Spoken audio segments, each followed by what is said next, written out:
Imaginación está viniendo también, ha venido en el último ENAM. Dos preguntas de imaginación creo que vinieron en la pregunta del ENAM hace un par de mesecitos. Una de diagnóstico y una de clínica, algo así. Entonces, les va a venir también. La invaginación intestinal o intususcepción, que es el otro nombre que recibe, hemos dicho es cuando la tripa gorda se come la tripa flaca, ¿cierto? Ahí está, se mete el intestino dentro del otro. La invaginación es un problema que es altamente frecuente en los perritos. Los perritos son los que más se invaginan. Y de hecho, quienes van a optar probablemente por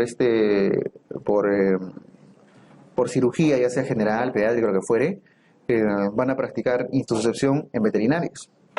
Hasta la cirugía de la intususcepción la van a trabajar ahí porque los perritos se paran imaginando. ¿Por qué? Porque están todo el tiempo lamiendo el piso, comiéndose todo lo que encuentran en el piso, y eso genera cuerpos extraños en el intestino. Y los cuerpos extraños hacen cabeza de imaginación. Entonces, los más expertos en imaginación en realidad son los veterinarios. Y los perritos mueren adoloridos, ¿no? Cuando nadie sabe qué tienen, porque está ahí solito, está torciéndose, está imaginado el perrito. Le abren el intestino y encuentran toda su bola de pelos, que es una bola de pelos ahí de lo que se ha comido durante años. Bueno, la intususcepción, vemos aquí en la primera imagen cómo se va metiendo el intestino dentro de otro. A medida que va ingresando el intestino dentro de su prolongación, ¿con qué va entrando? ¿Qué cosa va arrastrando? Su meso, el mesenterio, venga señalando con flechitas, como también se va metiendo. Por lo tanto, el gran problema del intestino es la obstrucción vascular. O sea, el meso que se va metiendo se va comprimiendo y genera obstrucción vascular, por lo tanto, deja de irrigar a esa zona del intestino y genera necrosis y, por supuesto, perforación, y sigue toda la misma secuencia.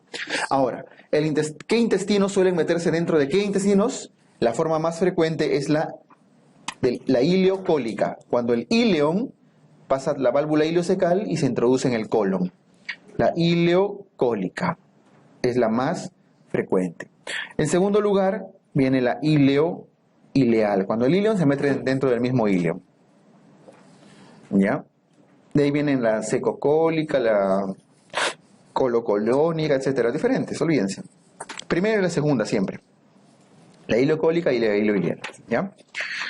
En realidad la ileocólica, la que está arriba, su nombre es más largo, es ilioseco apéndico cólica. Ilioseco mesoapéndico cólica, es un nombre completísimo, larguísimo. Pero significa que se mete el ilion, se mete el ciego y hasta el apéndice en el colon. Entonces mete todo. Todo en resumen, ileocólica y punto, ¿ya? Ahí está. Las ileocólicas corresponden al 80%. Hay ileoileales, secocólicas, colocólicas, yeyunoidinales, etc. Todo lo demás. Muy bien. Epidemiología. ¿En quiénes es más frecuente? En la niñez temprana, sobre todo en menores de 2 años. Menores de 2 años. Se puede dar a cualquier edad, desde los 2, 3 meses ya se puede imaginar un niño. Causa más frecuente de obstrucción intestinal entre los 6 y 36 meses, o sea, es la causa más frecuente de obstrucción intestinal en menores de 3 años, en niños lactantes preescolares, ¿ya? Un poquito más frecuente en varoncitos, igual que el píloro, pero muy ligero, y suele ser secundario a infección por adenovirus o en todo caso por rotavirus, Esta pregunta pues es muy frecuente y les presentan el caso de un paciente que lo acaban de vacunar hace una semana para el rotavirus y ahora está obstruido. Eso definitivamente va a ser imaginación intestinal, ¿ya? Puede ser por vacuna o simplemente por una enteritis. Tuvo la semana previa con diarrea, un bebé de 1 año y ahora está obstruido, ni vuelta a quedarle. Eso es invaginación intususcepción, ¿ya? Antecedente de diarreas o vacuna por rotavirus, 1 semana antes, 2 semanas antes, invaginación. ¿Por qué? Porque hipertrofian las placas de Peyer. Ya la enteritis, la vacuna por rotavirus genera inflamación de las amígdalas del ilion. Y esas amígdalas se hipertrofian y hacen las veces de una cabeza de invaginación. Listo, etiología. ¿Cuáles son las causas más frecuentes? Ahí dice, en primer lugar, idiopática al 75%. Y eso es lo que se suele encontrar en los libros. ¿Ya? Idiopático, no se sabe. Pero no es verdad, porque sí se sabe. La causa más frecuente son las causas anatómicas, perdón, inflamatorias de las placas de Peyer. Las placas de Peyer, ¿ya? Y esto puede inflamarse por infecciones virales generalmente. Y en segundo lugar, la segunda causa son los puntos anatómicos que hacen las veces de gatillo. ¿Qué es el gatillo? Es el de las pistolas, ¿no? Lo que presiona con el dedito y dispara. O sea, el punto que desencadena, el punto anatómico que desencadena la invaginación. ¿Y cuáles son los puntos anatómicos? A la cabeza del divertículo de Meckel. Ese es el más frecuente como causa anatómica, pero de ninguna manera está por encima de las infecciones virales ni de las vacunas por rotavirus para causa de invaginación, ¿ya? De ahí otras causas anatómicas, una apendicitis puede generar cabeza de invaginación, pólipos, tumores, púrpura, linfomas, cuerpos extraños, etc. Cualquier cosa, un hematoma. Ustedes dejan un hematoma por un trauma abdominal, genera un hematoma grado 1 en el ilion y eso ya puede generar un punto de invaginación, ¿ya? Evidentemente los cuerpos extraños es la causa de los perritos, ¿no? Que los invagina cada rato. Muy bien. Ya está. Primer divertículo de Meckel como causa más frecuente. A la clínica, las características clínicas son típicas de una obstrucción. ¿Qué obstrucción sería acá? ¿Alta o baja? Baja, ¿no? Porque estamos hablando ya de la válvula ileocecal para allá, una parte distal, generalmente. Eso es importante, el dolor es muy intenso y es intermitente. ¿Cuándo duele? Con cada onda peristáltica del intestino. Cada que viene la onda peristáltica, comprime al intestino que está por dentro y le genera harto dolor. El niño llora, pero llora por montones. Llora intensamente. Pasa la onda peristáltica y se relaja. Se queda dormido. A veces un minuto y al rato otra vez despierta de dolor. Ustedes lo ven, son niños generalmente varoncitos, gorditos, bien nutridos. Y ustedes dicen, ¿pero qué cosa tiene? Entonces, esto lo suele diagnosticar a veces hasta el vigilante de la emergencia, ¿no? Ve cómo entra llorando el niñito gordito, bien nutridito, un añito más o menos, lo están cargando, llora intensamente. Ese es un invaginado, Pablo. Ve otro niñito vomitando leche, también de un mesecito, entra un píloro. Sí, hace el triaje el vigilante. De verdad, De verdad, hay así emergencias donde ya tienen su personal clásico de toda la vida y ya se saben de memoria ciertos casos. Bueno, típico. En realidad la que diagnostica la enfermera, ¿ya? Es la que recibe primero el paciente y dice, ahí tienen un invaginadito, por cómo llora. Vomita, los vómitos pueden ser biliosos, de contenido gástrico, o lo que fuere, ¿no? Se suele palpar una masa. ¿Dónde se palpa la masa? En el flanco derecho o en el hipocondrio derecho. ¿Por qué? Si ven la imagen de la izquierda, ven la secuencia como el ilion se va metiendo en la válvula ileocecal. Primero se mete un poquito, luego más abajo ya se metió más, y empieza a entrar todo el ilion, jalando el ciego, jalando el apéndice, y se ubican ahí en el flanco derecho. Entonces, esa masa, esa estructura del intestino dentro del intestino, o sea, un intestino dentro de otro, genera que se forme una apariencia de una salchicha, ¿no es cierto? Gruesa. Entonces, al lado derecho, en el flanco derecho del paciente, con ese tipo de intususcepción van a encontrar una masa palpable. Se le llama el signo de la morcilla. El signo de la morcilla. Del signo del chorizo, cualquier signo. ¿Ya? Y el signo patognomónico característico de la invaginación intestinal es el sangrado con heces en jalea de Grosella. Heces en jalea de Grosella. O sea, es las heces rojitas, pues, ¿no? Que parece mermeladita. Es típico, ahí está la fotito. ¿Ya? No. Pero las heces en jalea de Grosella se dan básicamente por el sufrimiento de la submucosa, de la mucosa intestinal. Por eso no es sangre pura. ¿Por qué no sale una sangre así como un sangrado rojo?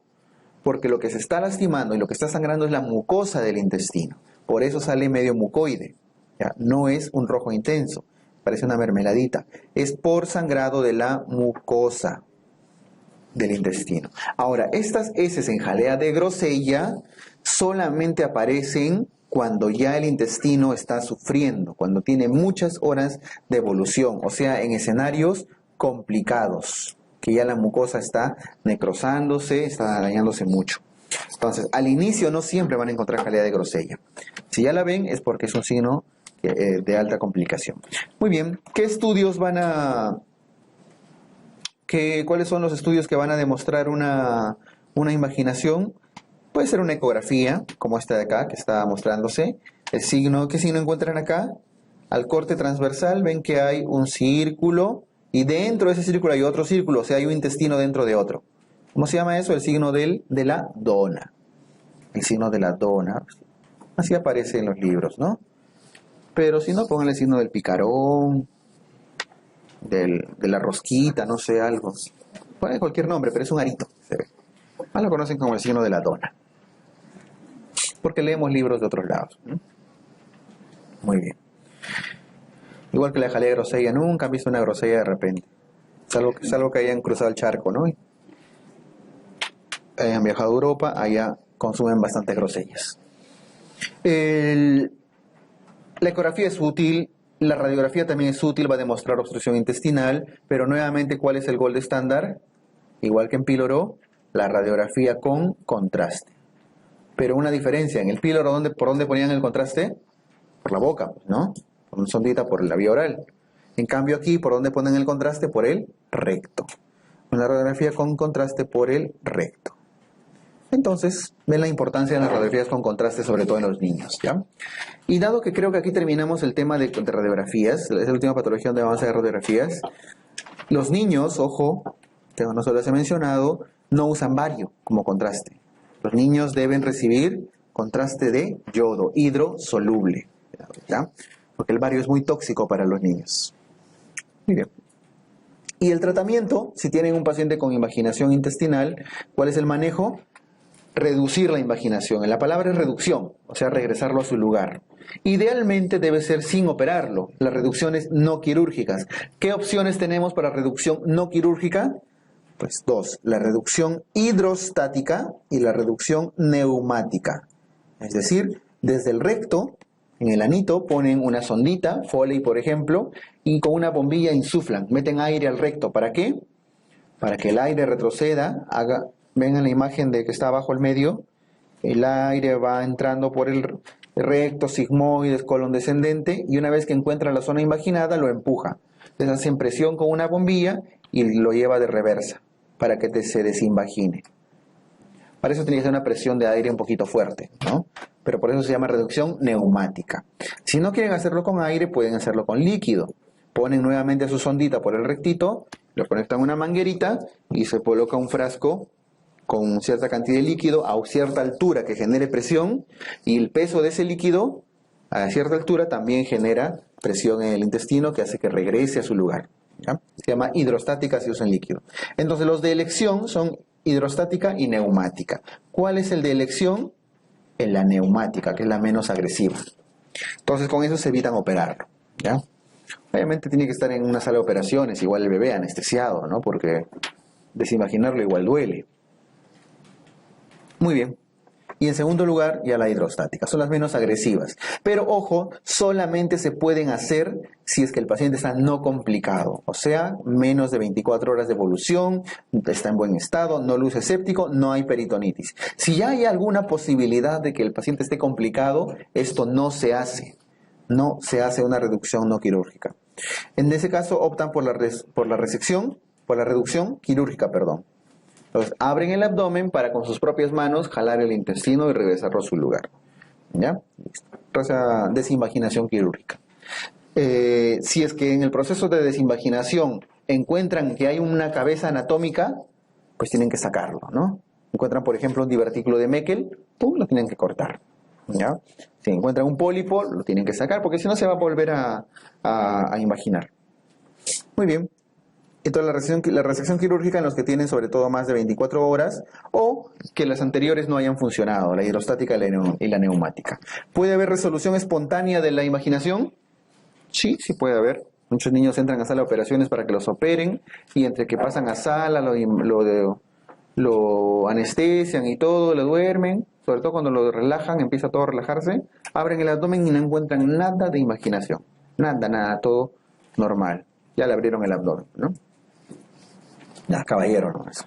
Entonces lo encuentran desimaginado, puede pasar. Pero son raros. Muy bien, entonces manejo de elección de la imaginación, reducción neumática, idealmente, pero en pacientes no complicados. Algo así como en el vólvulo de sigmoides era en la colonoscopía descompresiva, algo parecido. ¿Ya?